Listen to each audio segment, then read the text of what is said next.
Welcome back, explorers of the unknown.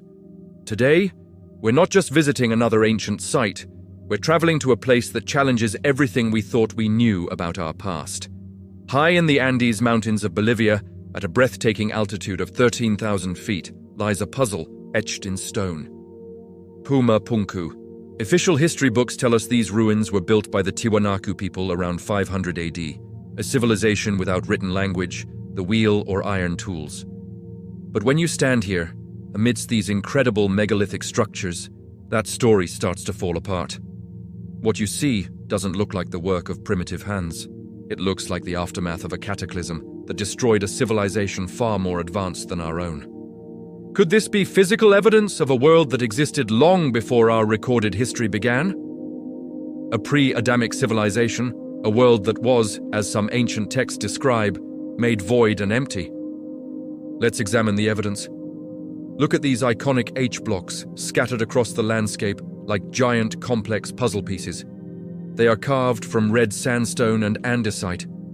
Andesite is an incredibly hard volcanic rock, second only to diamond on the Mohs scale of hardness. To cut and shape andesite today, you'd need diamond-tipped power tools and sophisticated CNC machines. Yet here they are, thousands of years old, with features that defy explanation. Notice the precision. The cuts are perfectly straight, the surfaces are smooth to the touch, and the angles are flawlessly uniform. Look closer at these intricate interior cuts and grooves. Some are only millimeters wide, running in perfectly straight lines. How could a civilization using stone and copper tools achieve this level of precision? It's simply not possible. The how is the smoking gun. It points to a lost high technology, a knowledge of engineering and fabrication that was active on this planet thousands of years ago. A technology we are only just now beginning to rediscover. The mystery of Puma Punku isn't just in how the stones were cut, but also in how they were moved. Some of these individual blocks weigh over 130 tons. To put that in perspective, that's the equivalent of nearly 100 cars. The main quarry for the andesite is located over 50 miles away, across mountainous terrain and a large lake. Remember, we are at an altitude where trees don't grow, so forget about using massive wooden rollers. How did they transport these colossal blocks and lift them into place? The local Aymara legends offer a clue, though it sounds like science fiction. They say the stones were carried through the air by the power of sound. Others say the gods, led by the creator deity Viracocha, built the entire city in a single night. Are these just myths, or are they fragmented cultural memories passed down through generations, describing a reality we can barely comprehend? A reality where beings, perhaps these pre-Adamic entities, had mastered a form of advanced physics, like acoustic levitation, that made moving mountains a trivial task. Now let's talk about how these stones were assembled. Archaeologists have found unique eye-shaped sockets carved into the blocks. They believe molten metal was poured into these sockets to create cramps that locked the massive stones together, making the structures earthquake-proof. This technique is known as casting in situ. To do this, you would need portable foundries capable of melting metal at extremely high temperatures. Achieving this on a desolate, freezing mountaintop, 13,000 feet above sea level, presents an enormous technological challenge, even for us today. Where did they get the fuel?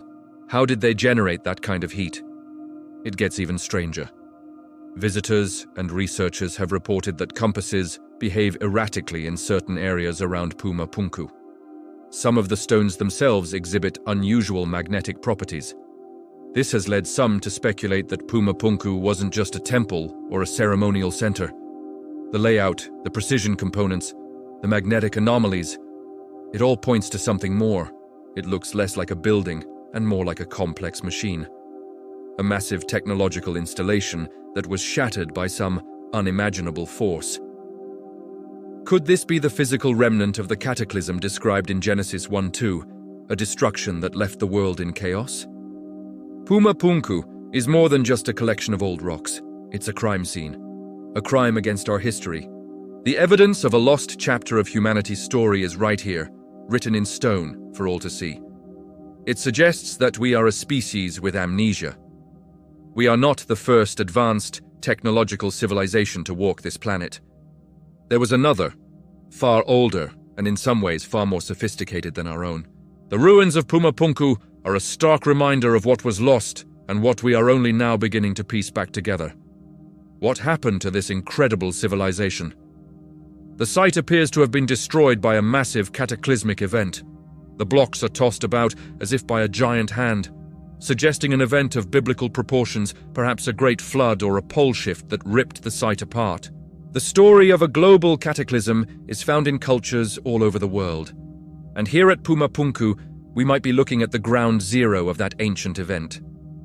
If you believe, like we do, that our true history has been hidden from us and that we are on the verge of a great awakening, then join our community. Subscribe to our channel and share this video. The more people who question the official narrative, the closer we get to uncovering the truth. We need to wake people up to the real, incredible story of our world. Thank you for joining us on this journey to Puma Punku. Next time, our quest for the truth takes us deep into the Amazon rainforest, where we will search for the legendary lost cities that are now being revealed by modern technology. The truth is out there, waiting for those with eyes to see. Thanks for watching.